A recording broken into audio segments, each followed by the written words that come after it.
Hey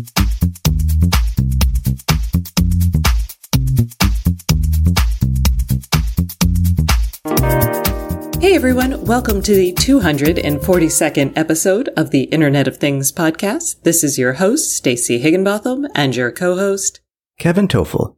And we have created an awesome show for you today. We're going to be talking about news from Wyze. Get ready for gear. Twilio has launched their NB-IoT network. Also in LoRaWAN news, the LoRa Alliance has new members. We're going to talk a little bit about the Ring security flaw, and we're going to talk about a company in the fitness space raising a lot of money, automation and how that's affecting unions, jobs, and more. Plus, we have, I don't know if it's snake oil or real, but we'll share with you anyway. Somebody's made waves in wireless charging.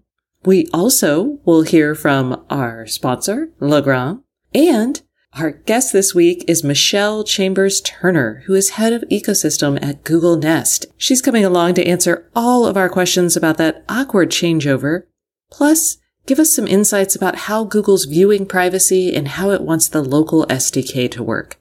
You guys are really going to want to hear this. So stay tuned for all of this and more. But first, a word from our sponsor. This week's sponsor is Affero. Why do you need the Affero platform? Because you're building multiple smart products at scale. You need end-user experience that amplifies your brand, security and data integrity that you can trust, response times measured in milliseconds, a consistent development and technology reuse, and a single mobile app for all of your devices. This is all built on the 5th largest patent portfolio in IoT, and if you want it all, Affero delivers. Get started at affero.io. That's AFERO.io. Okay, Kevin. Well, my understanding is you just purchased some Wyze bulbs, yes? I did, and I have not added any new bulbs to the house here in quite a while, so I was very pleasantly surprised. These are I bought a 4-pack of the $30 Wyze bulbs. They're Wi-Fi bulbs. I have not installed them all yet, but the ones that I did, the setup was very simple. The voice control with my Google Home works perfectly fine. I didn't realize this because I haven't used tunable bulbs in a while. I can even control the color of these by voice. There's like 6 different presets for the different color temperatures, and it's super, super fast, which you'd expect with Wi-Fi bulbs, but I'm super impressed. Yeah, I like mine a lot. So I'm glad that you jumped on a new bulb bandwagon. Dun, dun, dun. And I think you're going to be excited because Wyze, this was actually, I think it was not last week. Was it last week? It was about 2 weeks ago. It was Halloween. Yeah. 2 weeks ago. 2 weeks ago, they actually did they have an award show and they're looking for cool videos. As part of that, they pre-announced a bunch of new stuff. So I'm just going to run down some of it. They talked about their next service. It's going to be continuous motion capture. Yay. So basically, there won't be a limit. Right now, you can set up rules so your Wyze Cam does record when motion is detected with the WizeSense stuff. But now it's going to record whenever that happens. There's no limit and there's no cooldown period. Right. And currently, mine record like 12-second snippets and save locally to the SD card. Now, what's interesting is that they say you'll be able to sign up for a 14-day free trial in the next few weeks, so that means it's a paid service. Uh-oh, subscriptions are coming to Wyze. This kind of makes sense, but I think, and you still will be able to record locally. So for people who have bought the Wyze cameras because they just wanted a cheap smart camera to record locally and not connect to the cloud, that's still possible. Yeah. But you are going to miss out on the overarching ecosystem. I do wonder if they cut the price of some of the products to free if you sign up for a year subscription. We'll have to see. I don't know. They've been really verbal and consistent with each of their products has to be profitable. Not hugely profitable, but a little bit profitable. So we'll see. They also talked about their outdoor camera. They thought that they would just be able to put a waterproof casing on their existing ones. But what happened is people were like, what we really want is a wireless camera that has a PIR sensor, and we want it to connect to lots of other cameras so I can monitor my house. And so they're testing this now. They are basically saying they're not going to deliver the outdoor camera this year because there's so much going on. But it sounds like when it comes out, it's going to be pretty multifunctional. So that'll be exciting. I think a lot of people will be excited about that, depending on the price, of course. Yes, well, that is not in here. So they're also announcing that they're going to be doing a doorbell camera. They've been working on it for a year now, but that's going to come out in 2020. This year, though, they're actually going to announce a lock. They're going to release a Wyze lock to turn your existing deadbolt smart. So we're looking at something more like an August lock as opposed to something like a Schlage or something that you replace. They're going to let you auto lock, unlock when you're nearby. Everything's done. They're just doing their final tests. So they say we should see this before the end of the year. Again, I can't wait to see pricing. That's where Wyze has really come out as a differentiator. Mm-hmm. They're also going to be doing that scale, which I still don't get, but they're going to do a scale. It's going to be available in the first quarter of next year. I don't get that either. I mean, but let's see what they do. Yeah. I'm like, they said that they chose this. They have a great opportunity with a partner to launch at a market leading price point. Currently, the connected scales, they cost anywhere. Fitbit actually announced a cheaper Aria scale for like $50, but it only measures like weight. Mm-hmm. It doesn't do like body composition or anything like that. This apparently is going to measure 9 essential body composition metrics, and it'll sync with other fitness stuff. So I don't know. For $30, I would buy it. For $40, I'd think about it. But anything above that, I'd be like, I don't care. Yeah. Okay. Wyze thermostat. That is going to come out in 2020. Yay. And to support all of these things, they're going to be upgrading their cloud infrastructure, which for most of you guys, you're not going to care, but as long as the products work, you'll be happy. Exactly. You're going to be like, you won't think about the cloud until it breaks, which is how it goes. Speaking of breakage in the cloud, Nest this week had some issues. The Nest Gear had some issues. So did YouTube. Apparently, Google's cloud was down on Monday for a little bit, or parts of Google's cloud, and people obviously were biffed. Every time the Nest cloud goes down, we get people who come in and they're like, oh, I woke up cold, or I use this as a baby monitor and I didn't know what was happening. They complain and moan. I will say that this is a problem that I get especially frustrated with because I feel like there's two sides making incorrect assumptions. One is the marketers who are selling these products, and they're constantly telling us like innovative ways to use it. Like at this conference I was at yesterday, Mark Spates, who is with the Google Display team, got up on stage and talked about using your Nest Gear as a baby monitor.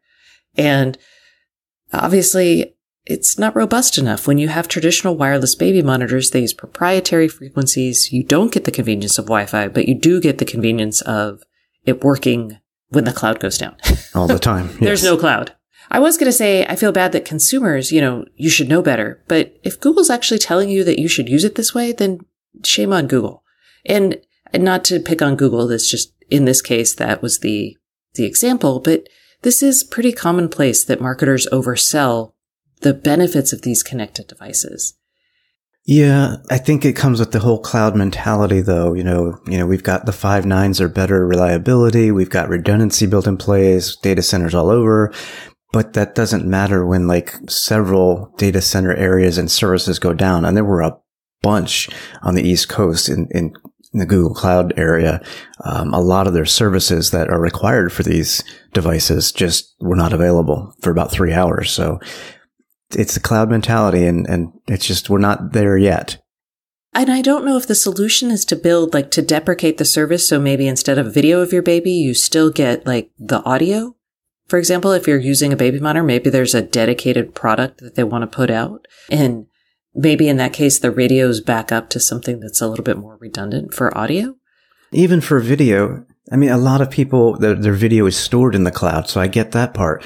But when you just want a live view, I mean, these are all Wi-Fi. Just, send them over local home Wi-Fi to a smartphone that's on or a display that's on the network, right?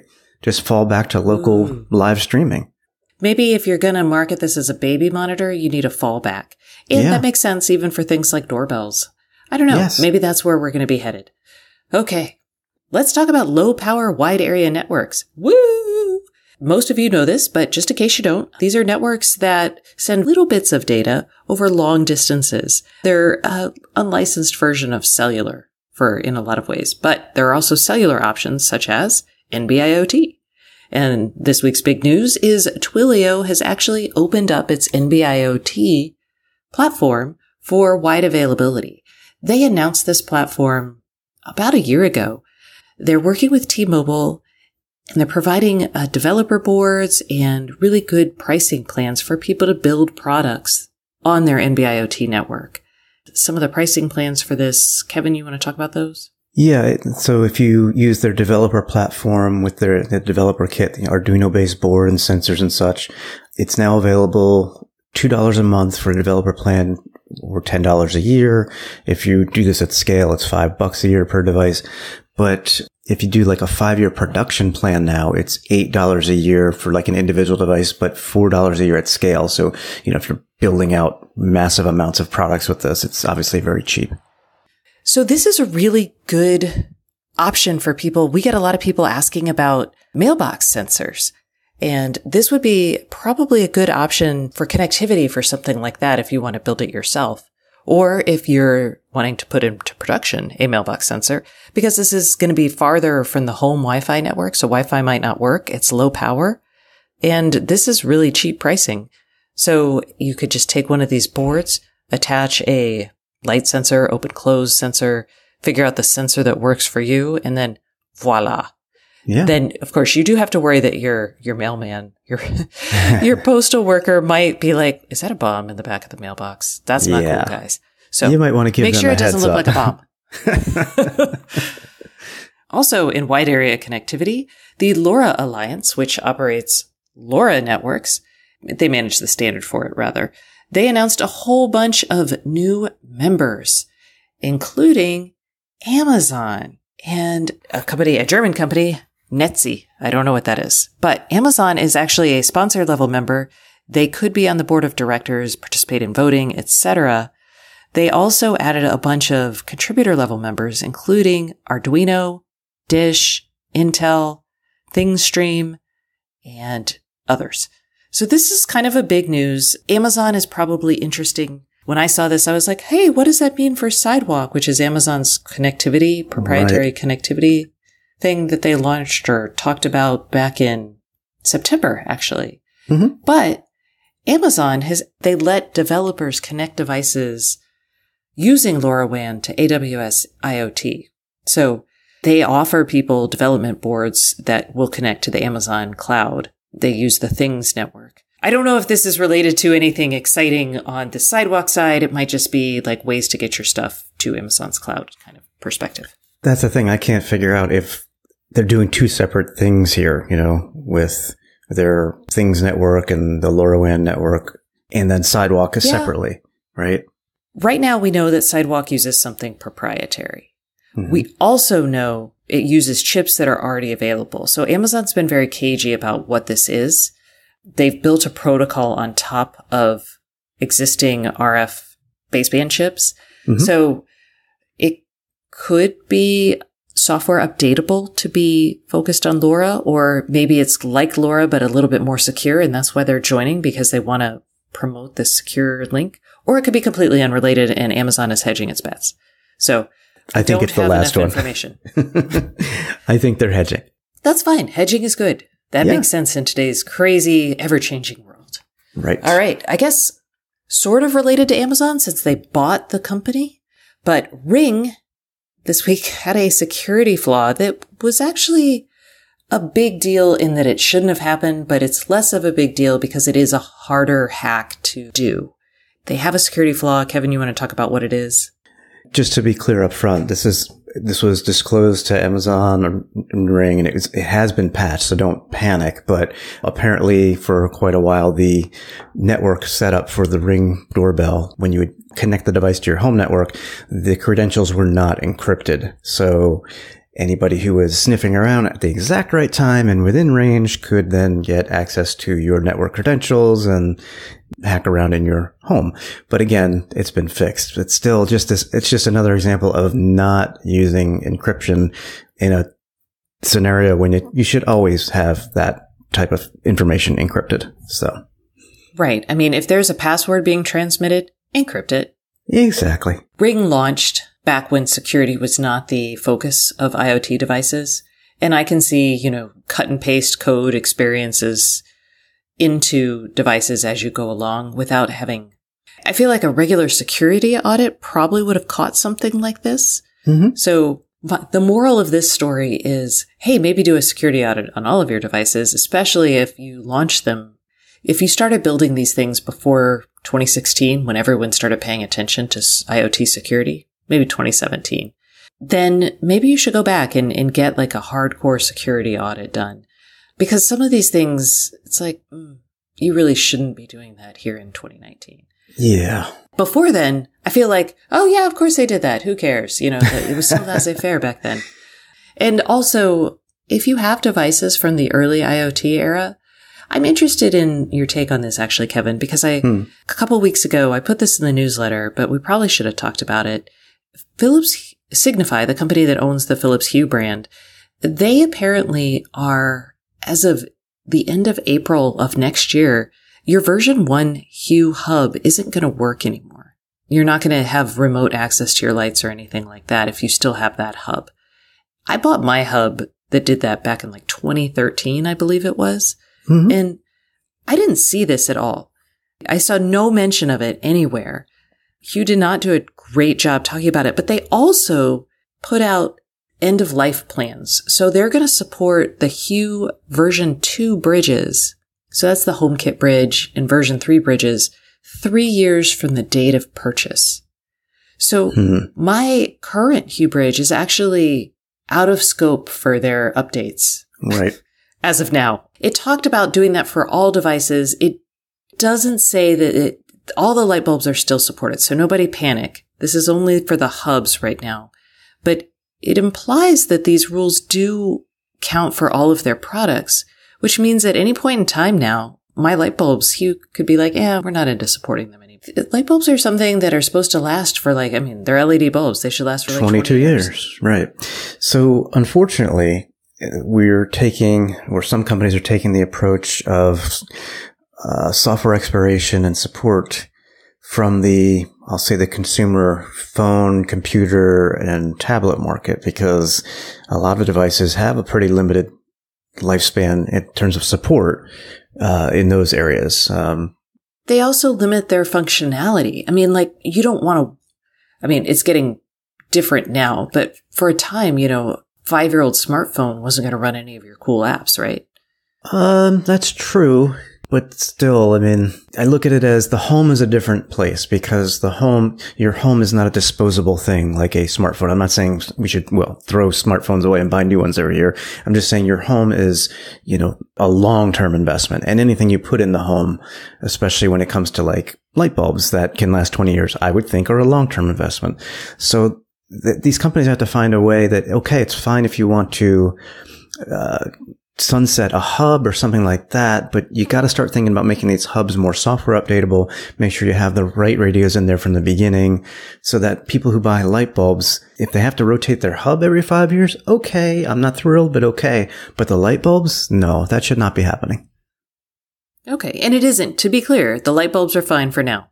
You're looking apparently at updating your hubs possibly every 5 years. Actually, every 3 years, according to this. To be fair, Hue has not said that they're deprecating the version 2 hub yet. So they're just saying they could if they wanted to. And I'll give them credit. At least they're saying what they're doing, right? Okay, yes, they said it, but I had to search long and hard for this, and I only paid attention because somebody sent me a tweet with, an update from Hue on it that said, by the way, and this tweet was in German, so I never got any messaging from Philips Hue on this. So I'm a little miffed. And if I were a version 1 hub user, this person was, and maybe that's why they got the messaging. It was basically like, in April, we're shutting the sucker down. Mm-hmm. So, yeah, I don't know. I'm not in love with this. Okay. That was a little sidebar there on light bulbs, but worth talking about, and probably news to a lot of our listeners. So there you go, y'all. Okay. Let's go for some quick news. Whoop, the maker of a fitness band, they've raised $55 million. I wanted to focus on this because I think what Whoop is doing is really interesting. I've looked at it a couple times. I want to buy it because it basically gives you actionable fitness data. So it'll tell you, yes, you're good to work out now, or you should work out less hard today. You didn't get enough sleep. It gives you that kind of information, which I think is really good. Fitbit does this now if you buy their premium service. But to get a Whoop band, you have to commit to buying 3 months of their service for $30 a month, which I don't know. I don't like that. I can't decide if I want to spend $30. That feels like a lot a month to have access to fitness data. Yeah, just for monitoring. The data would have to be something that I can't get from other devices that don't have a subscription fee, quite honestly. And you, I believe, have a Garmin watch that kind of gives you those insights. Is that true? Yeah, I do. I have a Garmin Forerunner 245, and I get a lot of great data, and I also get the actionable insights where it tells me, hey, you didn't get enough sleep last night to do the long run that you planned today. Scale it back. Like, it's actionable information, as well as, heart rate and estimated VO2 max and whatever else that you might want as a performance type athlete, which I am not, but I still like to know these things. So, and there's no service fee for that. That's all built into the Garmin Connect platform. And I know others do it as well. On the Polar does this as well. They have something very similar. So I don't think I would pay $30 a month. How much was your Garmin? It's $299 unless you get the music edition for local storage of Spotify music, which I did. So that was $349. So $50 extra for the music. Well, that's like it's cheaper than the Whoop was before when you had to pay for it. Well, yeah, but that was a while back. I think that's maybe why they've switched to this model. Okay, let's talk about automation, unions, jobs. And robots. And robots. It's an election year. No, it is not an election year. Not yet, anyway. But a couple stories here that are interesting. One, the LA Times reported a really nice story on port automation and how the unionized dock workers are being replaced in some instances by robots, or how they would like them to be replaced. And the benefit of automating a port, and you see this in Europe, there are several automated ports in Europe that are pretty astonishing. They have the ability to understand where loads are and direct truckers who are there to pick up the loads. They basically can tell them, they give them really fine-tuned estimates like, okay, be here at this time because that's when this is going to be done. And then everything is automated. The truckers love that because they just drive up, they take their containers, and then they go off on their jobs. With people, it's a little different. Right, because some of the truckers have complained about the unionized dock workers that say we're sitting around waiting 2 hours for our cargo because they're taking their breaks and doing this. And so they love the robots. So it's a rather interesting situation right now. I think the challenge here is we're looking at this in the micro. And I get why we're looking at this in the micro, because if it's your job that's at stake from automation, it sucks because you're going to have to figure something else out. But macro, I am actually in the camp of people who believe that automation is going to open up more opportunities. It'll make some things more efficient, which will create both new opportunities and make certain other things faster, easier. So micro, sucks to be a union dock worker. Macro, what else could you do as a union dock worker with that time? Where else can people add value? And we need to have these conversations everywhere as automation is happening. But slightly more, I don't know if it's optimistic note, we're not there yet. And one of the things I saw this week was Adidas has stopped. They had 2 automated factories where they were making shoes. They decided that they don't work, so they're shutting them down. Basically, what was happening is we're not there yet. Those factories could not be, the idea was that they could make kind of more custom orders. They could turn on a dime and do things, make different shoes on demand. Not maybe as on demand as you and I might think of, but faster than traditional manufacturing. But the results were not great. So Adidas is shutting those down. A lot of limitations on what the robots could and couldn't make. So the moral of these 2 stories is probably the macro level. Yeah, robots might threaten your job and you should be thinking, how do I handle that? But also realize they're not there yet. So you do have time. But I think you should probably, and we as a society, and should use that time to really think about how to train new workers, how to get people those opportunities so they're not lost in the transition. Mm-hmm. Anyway, I know that was kind of a big soapbox to jump on towards the end of the show, but there we have it. We have one other story that we kind of debated, but we figure we'll at least tell you what to look for. We're sharing it with a dose of skepticism. There you go. Yes. Kevin. So, Wireless Power, a wireless power startup that used to be called Auspion Inc., is now called Guru, G-U-R-U, and they have raised $15 million in Series A funding. They say that they are the first company to have room-scale, multi-device, safe wireless power at a distance using millimeter wave technology. Now, Stacy and I took a look at the company website. We looked at the people that are involved, and they have they're academics, some of them with a background in maybe being able to pull this off, no problem. But there's a white paper that's coming soon. There's really no technical data. We don't know if this is going to fry your insides or what. So we're mentioning it because it would be cool. But again, we're kind of a little bit skeptical at this point. Yeah, and I will be honest. So there's another company called Ubeam that has also said that they can do this. So far, they can't. The things to look for when you're dealing with over-the-air wireless power, because wireless power via induction is totally there, or it's there for lots of things. It's still less efficient, but you want to look at the efficiency, because what happens is to deliver power over the air, you end up basically heating things up a lot. So you cook people if they're in the way, which is not good. Nobody wants that. To get to the levels of efficiency, you would need to charge a device. But that's kind of the innovation. That's one of the innovations needed to actually do that. But no one's done it yet. So to evaluate these things, you want to look at how far away you can actually get. Is it a foot? Is it, a special charging pad? Is it a mile? Who knows? And you also want to look at the efficiency. Can they, over that distance, can they transmit a watt? Can they transmit a few microwatts? So you get a sense of how practical it would be. That's basically it on this. I don't know. We don't know. We'll see. If it comes out, great. Everyone would be a fan, except for the people who are very nervous about, RF. Getting fried. And being fried. So, okay. I think, Kevin, it is time for us to turn to the IoT Podcast Hotline. What do you think? I believe it is time. All right. The IoT Podcast Hotline is brought to you by Schlage. Schlage's wide variety of smart locks lets you create the smart home of your dreams. Learn more about Schlage's smart home solution and compatibility with Amazon, Apple, Google Assistant, and more at schlage.com/IoT.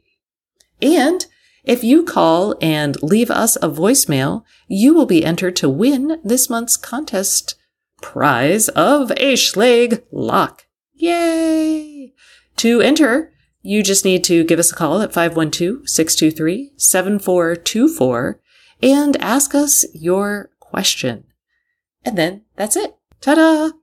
Okay. This week's question is especially relevant because it's going to tie actually back to our guest. So let's hear it. It's from Dean. Hi, Stacy and Kevin. This is Dean in Minnesota. And maybe you've said this on your show and I missed it. I have a Nest thermostat and I have all the other Google Home Hub apparatus in my house along with Hue lights. But as far as Nest and Google go, I know the Nest app was going to sunset and then they extended it and it was going to being brought into the Google Home app. What should I do? Should I keep it? I know it's not going away just yet. And what are the benefits and the drawbacks of each, if you could share? Thanks again. Okay, Dean. This is excellent. I could tell you, I could be mean and be like, just listen to the guest interview and you'll be there. No. But I would never do that to you because that's just not cool. All right. So Nest, the app, is going to be around for a while. So you don't have to worry about that. If you are in a Google heavy home and you are not really deeply into the smart home where you've created a lot of your own routines around home and away for the Nest thermostat, you probably can switch over to the Google Assistant and switch all those devices over and not really lose much. You will still have to reset up some things. Yeah, this is the transition from a Nest account to a Google account. If you are a hardcore Nest smart home DIY aficionado, do not move. If you have weird integrations that you love, just wait a minute. Stay with your Nest account. Stay with your Nest app for a while. You'll even hear in our guest, Michelle Turner, who is the head of the Google Nest ecosystem efforts. She is going to tell you the same thing. And she'll even explain why, because Google will build a sandbox for people who are into smart home integrations and automations that allows them to do the same things on their Google account with their Nest data that they're traditionally been able to do. But it's only for people who do it themselves. And it's not there yet. It's going to be next year sometime. So, moral is, depends on who you are. Mm-hmm. And what services you have connected to your Nest. And what you want to do with them. If we're talking about the Amazon Echo, like controlling your Nest via that, you can actually still do that. And in the next couple of weeks, we're going to hear a lot about new partners who are coming in, who will be able to work with Google.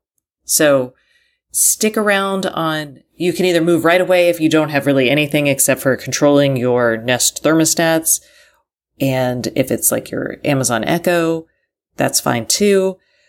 But if you do a lot of automations that you've built yourself, you're going to have to wait an extra long time.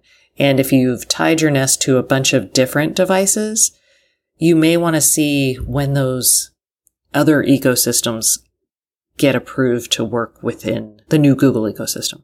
And keep in mind, Dean and anybody else, once you transition from the Nest account to the Google account, you cannot go back. So choose wisely. And you will have to reset up all of your stuff. Eventually, though, long eventually, the Nest app will go away, but that's not happening anytime soon. So, there we go. I hope we helped, Dean. Don't shoot the messenger. Don't shoot the messenger. Yes, please. Sorry, Dean. All right, for more on the Google Nest transition, local control, devices on the Google Home, and a deep dive on privacy, stay tuned for our guest, who is Michelle Chambers Turner. She's head of ecosystem at Google Nest. But before we get to Michelle, let's hear from our sponsor. This week's sponsor is Legrand. Hey everyone, we are taking a quick break from the Internet of Things podcast for a message from our sponsor. This week's sponsor is Legrand, a maker of smart lighting controls, outlets, and receptacles. And I have Manny Lynn Harris here to talk to us about how Legrand handles security and user privacy. So, last week we talked about Legrand's transition to its new cloud, and you talked more about keeping a consistent experience for the user. This week, I'd like to talk about security. So, what is Legrand's approach? So, in 2015, Legrand launched the Elliott program, which is our global IoT program that openly expresses our commitment to the end user. It really emphasizes privacy and security as one of the three key pillars. The aim of the Elliott program is not only to drive the innovation of the connected devices, but to improve and enhance the user's world without exposing them to unreasonable risks. You mentioned three pillars. What are the other two pillars? So privacy and security is one of the three pillars. The other two are easy to use and install, and the other is around not adding intelligence for the sake of intelligence, truly adding enhanced value to our solutions. Okay, so back to privacy. And I understand that you have two areas where you're really focused. One is in the cloud and the other is at the device. Can we talk about what you do to secure user data in the cloud? You bet. So user privacy is huge for so many factors. As consumers, we deserve our private data to remain safe and secure, as well as be clearly communicated with on what it will be used for. As governments, we're really adding and expanding regulations to demand and require privacy to be taken seriously. And as manufacturers who live to ensure that our user experience is so consistently improved as we learn more and more about the user through this data and really provide some value, almost magic-like, to the customers. So we need to always be the trusted partner and continue to do the best we can to that end. Globally, we continue to rapidly grow our employees who are centered around IoT. But over the past few years, we have specifically sought out the top talent who have extensive experience in cybersecurity, encryption, and device-level security. And what about the security of the devices? Device security is at the core of our strategy of product development in being a good steward. Our energy is focused in many areas, but to really elevate two of them, the first would actually be leveraging our own crypto keys inside a secure element within our devices to really prove and ensure that the authenticity of the device is really ours, especially when the device attempts to connect to our secured cloud infrastructure or needs an over-the-air update. And second, our devices require multi-factor authentication and someone physically actually being present with the device during the onboarding or commissioning is the other. So, where can we learn more about the Legrand-Elliott program? To learn more about the Legrand-Elliott program, visit legrand.us/Elliott.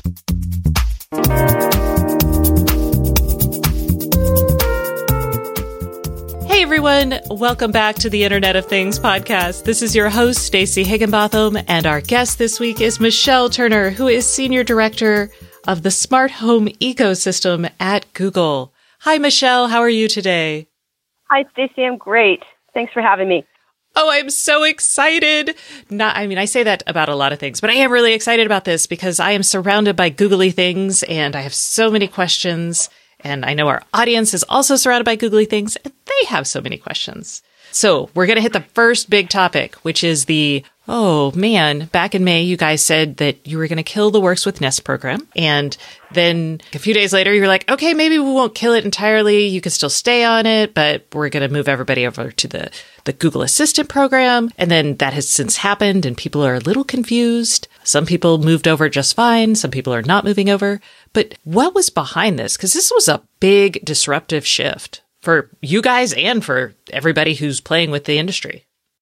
Sure. So let me back up a little bit and explain really from the beginning how we've been thinking about this. You know, when Works with Nest first started, which was probably around 5 years ago, most of us had maybe one or two connected devices in the home. And, you know, I had a thermostat and a smoke detector. A lot of folks had a thermostat and a smart light, things like that. And IoT privacy wasn't as big a concern. We didn't even have smart speakers for the most part in our homes at that point in time. And it was a really different stage of the smart home industry. And Works with Nest did very well. I actually was running that program for a while, and we had a lot of uptake. It provided a lot of value to consumers and to our partners that we brought on board. But as the industry evolved and as Nest folded into Google, one of the core things that we were doing as part of Works with Nest, and you know this well, we had the ability to manipulate your devices based on the home or away state driven by your Nest thermostat. And we looked at that inside of Google and said, gosh, we're exposing home or away state, or basically when your home is empty, to a lot of developers. And all of those developers have been vetted. They've been certified. We'd gone through all the certifications. But, you know, in 2019, that just didn't feel like it was the right thing to be doing, particularly with IoT privacy being such a big issue these days. And so we said, okay, let's find a better way to do this. So we planned to deprecate the program, and we planned to have the APIs and solutions in place at the time of deprecation to be able to have solutions for the users. Unfortunately, we didn't have all of those solutions in place. There are basically, I think about it this way, 4 core areas that we need to replace a lot of the Works with Nest functionality to ensure a really secure experience for our consumers and for our developers, right? So the first is we needed to have a new API that allowed control of the Nest devices, the Nest 1P devices, the thermostat, the cameras, et cetera. But as being part of Google, if there's a third party that's going to have control of that Nest device, once we were inside of Google, there are different rules that we have to abide by. So any partner that we had that wanted to be able to control those Nest devices, whether it was somebody like Control4 or ADT or Vivint, any of those partners of ours, they needed to go through something that we call a strobe review. And a strobe review is effectively a SOC audit for compliance and a vendor security audit. And it takes some time. It's done by a third-party vendor, et cetera. So we had the SDK ready, and we were working with a number of those partners, but it takes time to be able to get through the strobe audit. So we have a number of partners, big partners that are going through strobe audits today, and that's going to resolve things for a large portion of our Works with Nest users. So that's in process. It's happening today. The other piece that we needed, though, is we have a lot of enthusiasts out there who bought their Nest devices and they wanted to be able to control it themselves. And they wanted to be able to hook it up and set up within their own home, their own device control. So we realized what we needed to do was to open up a sandbox for those folks so that they could continue to do that. That was probably an area that we missed. We didn't realize how many consumers really wanted to do that. It makes sense. Nest started very early in the smart home market, and we have a lot of early adopters who were really upset, understandably so, that they couldn't control those devices anymore. So we're targeting in the first half of 2020 to have a device sandbox out that they can continue to control their Nest devices with. And until then, I would recommend that they stay on their Nest account if they don't want to lose that control. The other big part of this was all of the device functionality that came from working through HomeAway.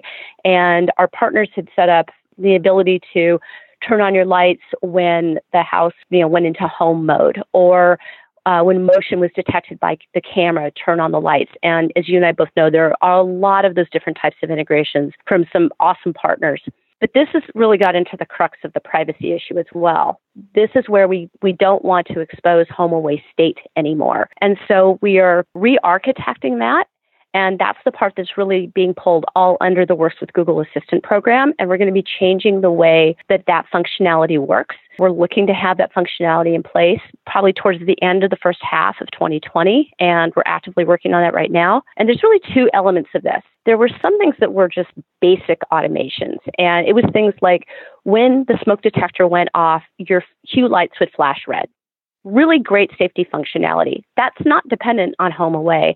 Those types of basic automations we're working really hard on right now to get out into the market for consumers earlier. And there's not a lot of those, actually. There's only about 4 or 5 that people really need. The HomeAway-based ones, HomeAway's hard to do. And getting HomeAway states correct and getting that to actuate on the right triggers is tricky. And we are re-architecting that, and that's going to take us a little bit longer to get right on the back end because we're looking at pulling in more triggers to drive better accuracy on that. But in the meantime, we are overhauling that whole system. So that's probably going to take us a little longer to get into market. But again, we're targeting to have those HomeAway triggered routines back with the same partners that we've always had, probably close to the IO timeframe. So that's our target.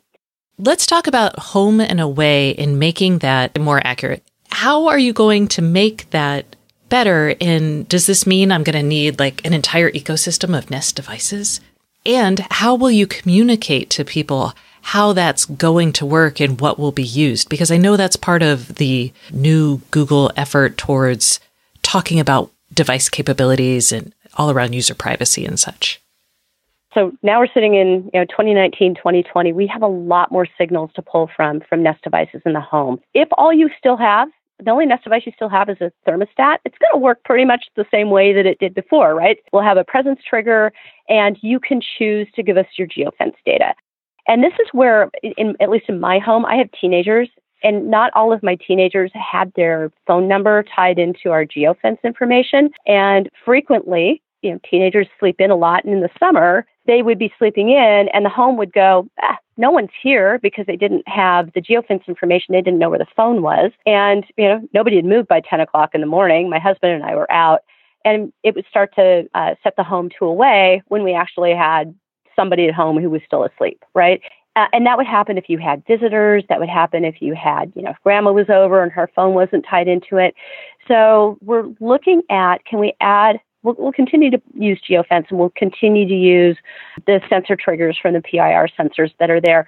But if you have more Nest devices in your home where we can pull in information from, we will use that to make that signal more accurate, which makes a ton of sense. But your next question is a great one, which is, I'm a consumer and we're sitting here, it's 2019, 2020.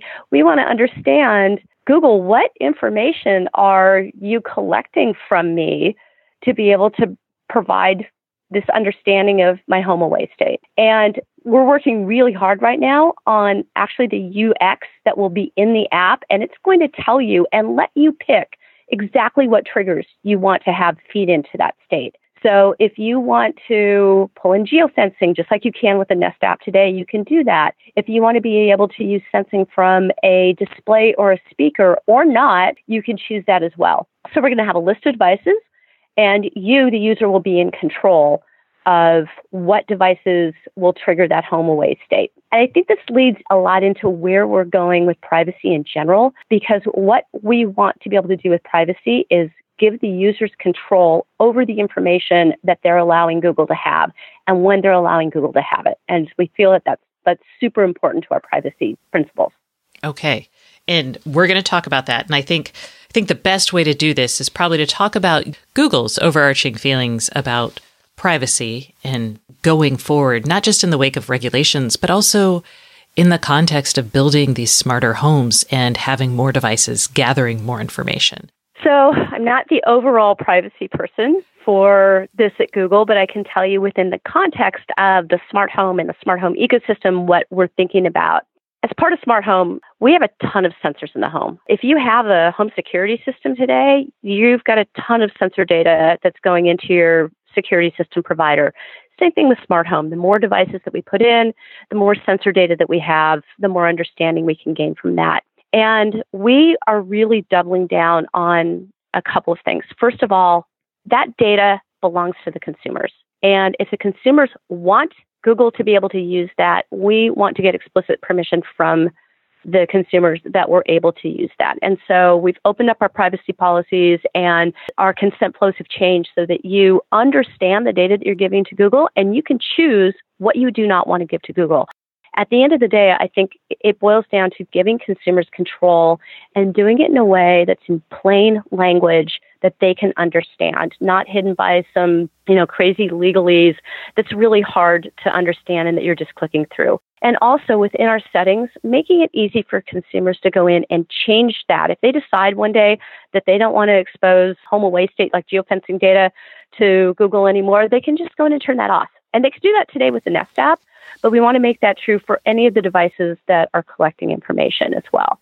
Let me ask you something in practice here, because one of the challenges I think for consumers is they're like, oh, I don't want to opt into sharing this, but then a feature they want may not work. And so how do you both ask them for permission and also try to explain to them what this is going to enable? Because I think that's a really tough thing to do. That is an awesome question. We are trying to address that in the UI, and we're trying to say, like, in the settings where you can turn this data on or off, and if you turn this data off, X won't work, right? If you opt out of geofencing, your ability to accurately signal your home's occupancy state will be less accurate. And as a result, your home away state may be inaccurate. Things like that. We're trying to address that in the UI. It's hard because we also don't, you could think about ways we could do this with proactive notifications, but we're really sensitive to flooding people with notifications, right? And I just don't know that that's the right way to do it. So the short answer is we're working on it with our UX team and trying to get to the most elegant solution that we can for consumers that lets them know why something is happening. I think you've hit on something that's true for, like, when anything breaks, right? When any part of your setup breaks, we don't necessarily understand why. And it's a real frustration today. And I worry about that a lot as we go more into the mainstream market, where consumers just aren't going to have the tolerance for things breaking on them and not understanding why suddenly the lights that worked yesterday don't work today. And we've got to do a better job of explaining why and helping educate users on how they can fix that or change that update. So we're working on it in the UX and trying to find an elegant solution for it. I think it's going to take us a little bit of time to get it right, to be perfectly frank. I think that's fair. I think no one thinks the smart home is coming to you fully baked at this point in time. It may never be fully baked because there's always going to be new capabilities. I did want to circle back to this idea of what we clearly understand the privacy challenges of today. I would love to go back to the privacy challenges in, I don't know, a whole decade feels really long, but like 3 to 5 years ahead. We're thinking a lot about this right now. So I deal with the ecosystem, which means I get to work with hundreds or more of, amazing partners, right? And we get a lot of partner data in. We get state data that comes in. And if we look out a couple of years, where we look at the helpful home really becoming truly useful, we have to have a lot of that data on the back end, right? We can't orchestrate this home and have a truly personalized, predictive home the way I think a lot of consumers who don't have smart homes think that they probably do work. You and I know that they don't work that way. Your listeners know that they don't work that way today, but they expect the home to just be doing these things for you, right? So that when you pull into the driveway, the lights go on and the heat is on and your favorite music is playing. Well, there's a ton of data that has to be orchestrated in the back end for that to work. And data equals privacy, right? We've got to figure out a way that that data is kept safe and secure. And number one. Number two, we're also looking at data patterns to be able to predict what you want to have happen in your house, because what you want to have happen when you come home is probably different than what I want to have happen when I come home. And so they're all uniquely personalized, which means that we're developing patterns within the home that need to be kept private to the home. And so we're thinking a lot about this right now. One of the first things that we did, though, earlier in 2019 that was really important is we took a hard stance on all third-party data.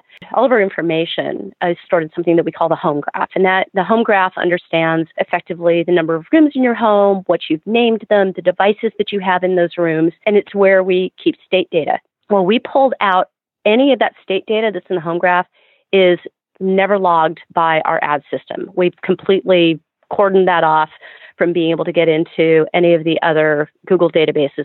So that's really the first step that we did to ensure user privacy. And we're now working a lot with legal to understand our privacy teams, to understand as we're starting to create this more predictive home, how do we make sure that A, consumers understand what's in there and give us permission, and they've got the ability to change that at any time, and B, how do we keep that data safe and secure? And then how long do we have to store any of that data for?